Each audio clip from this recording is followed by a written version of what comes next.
Chapter 5, The Whipper.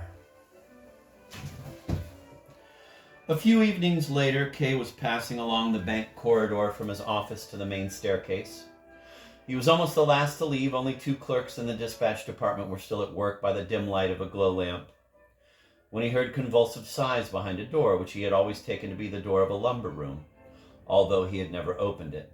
He stopped in astonishment and listened to make sure that he had not been mistaken. All was still. Yet in a little while the sighing began again. At first he thought of fetching one of the dispatch clerks.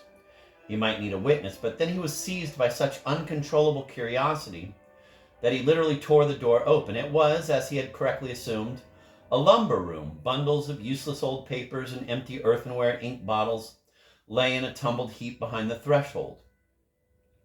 But in the room itself stood three men, stooping because of the low ceiling, by the light of a candle stuck on a shelf. "What are you doing here?" asked Kay, in great haste and agitation, but not loud. One of the men, who was clearly in authority over the other two, and took the eye first, was sheathed in a sort of dark leather garment which left his throat and a good deal of his chest and the whole of his arms bare.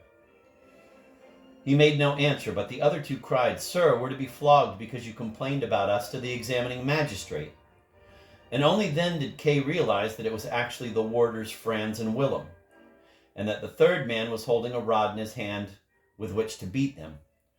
"Why," said Kay, staring at them in astonishment, "I never complained. I only said what happened in my rooms. And after all, your behavior there was not exactly blameless." "Sir," said Willem, while Franz openly tried to take cover behind him from the third man, "if you only knew how badly we are paid, you wouldn't be so hard on us."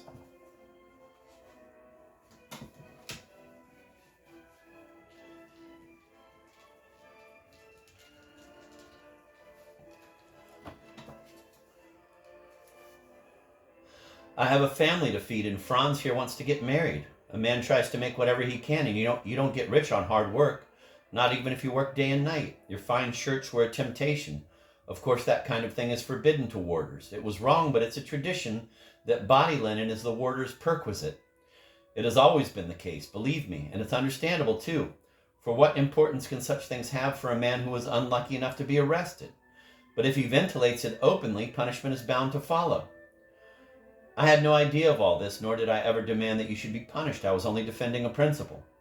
"Franz," Willem turned to the other warder, "didn't I tell you that the gentleman never asked for us to be punished? Now you see that he didn't even know we should be punished." "Don't be taken in by what they say," remarked the third man to Kay. "The punishment is as just as it is inevitable." "Don't listen to him," said Willem, interrupting himself to clap his hand, over which he had got a stinging blow with the rod, to his mouth. "We are only being punished because you accused us.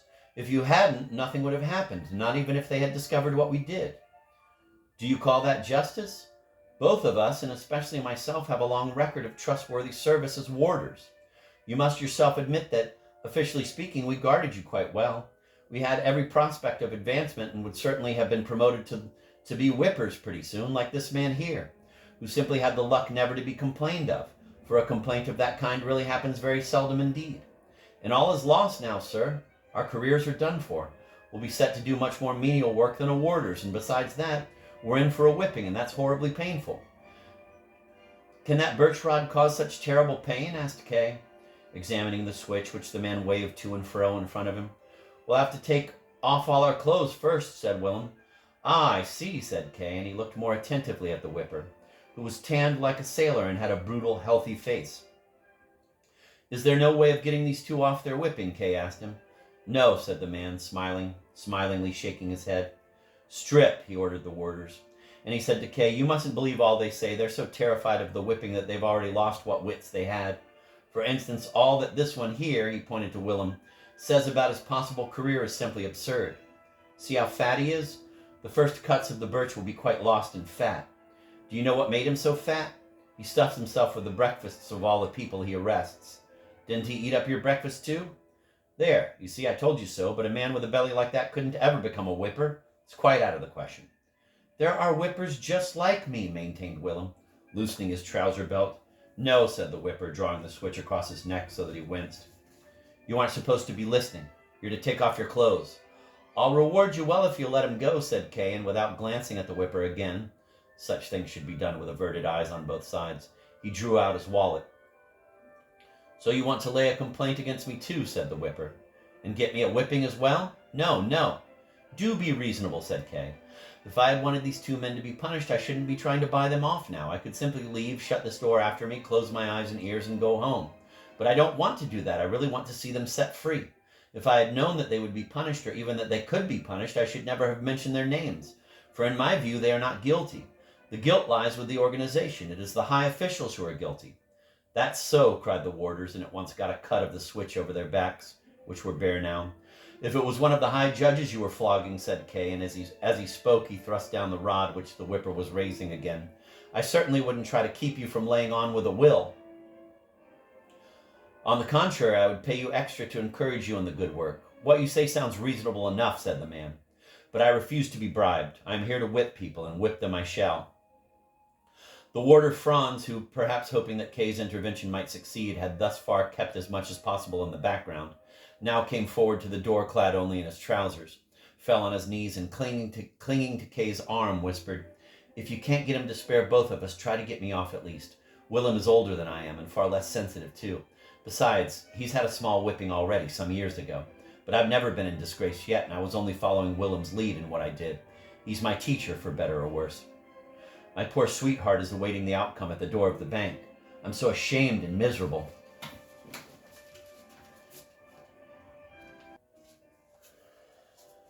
He dried his tear-wet face on Kay's jacket. I can't wait any longer, said the whipper, grasping the rod with both hands and making a cut at Franz, while Willem cowered in a corner and secretly watched without daring to turn his head. Then the shriek rose from Franz's throat, single and irrevocable. It did not seem to come from a human being, but from some martyred instrument. The whole corridor rang with it. The whole building must hear it. Don't, cried Kay. He was beside himself. He stood staring in the direction from which the clerks must presently come running. But he gave Franz a push, not a violent one, but violent enough nevertheless to make the half-senseless man fall and convulsively claw at the floor with his hands. But even then Franz did not escape his punishment. The birch rod found him where he was lying. Its point swished up and down regularly as he writhed on the floor. And now a clerk was already visible in the distance, and a few paces behind him another. Kay quickly slammed the door, stepped over to a window close by which looked out on the courtyard, and opened it. The shrieks had completely stopped. To keep the clerks from approaching any nearer, Kay cried, It's me. Good evening, sir, they called back. Has anything happened? No, no, replied Kay. It was only a dog howling in the courtyard. As the clerk still did not budge, he added, You can go back to your work. And to keep himself from being involved in any conversation, he leaned out of the window. When after a while he glanced into the corridor again, they were gone, but he stayed beside the window. He did not dare to go back into the lumber room. And he had no wish to go home either. It was a little square courtyard into which he was looking down, surrounded by offices. All the windows were dark now, but the topmost panes cast back a faint reflection of the moon. Kay intently strove to pierce the darkness of one corner of the courtyard, where several hand barrows were jumbled close together. He was deeply disappointed that he had not been able to prevent the whipping, but it was not his fault that he had not succeeded. If Franz had not shrieked, it must have been very painful, certainly, but in a crisis one must control oneself. If he had not shrieked, then Kay, in all probability at least, would have found some other means of persuading the whipper. If the whole lower grade of this organization were scoundrels, why would the whipper, who had the most inhuman office of all, turn out to be an exception? Besides, Kay had clearly seen his eyes glittering at the sight of the banknote. Obviously, he had set about his job in earnest simply to raise his price a little higher. And Kay would not have been stingy. He was really very anxious to get the warders off, since he had set himself to fight the whole corrupt administration of this court. It was obviously his duty to intervene on this occasion. But at the moment when Franz began to shriek, any intervention became impossible. Kay could not afford to let the dispatch clerks and possibly all sorts of other people arrive and surprise him in a scene with these creatures in the lumber room. No one could really demand such a sacrifice from him. If a sacrifice had been needed, it would almost have been simpler to take off his own clothes and offer himself to the whipper as a substitute for the warders. In any case, the whipper certainly would not have accepted such a substitution, since without gaining any advantage, he would have been involved in a grave dereliction of duty.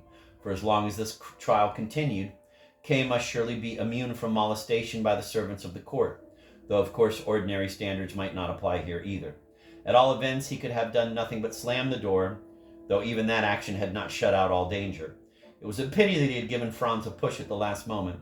The state of agitation he was in was his only excuse. He heard the steps of the clerks in the distance, so as not to attract their attention, he shut the window and began to walk away in the direction of the main staircase.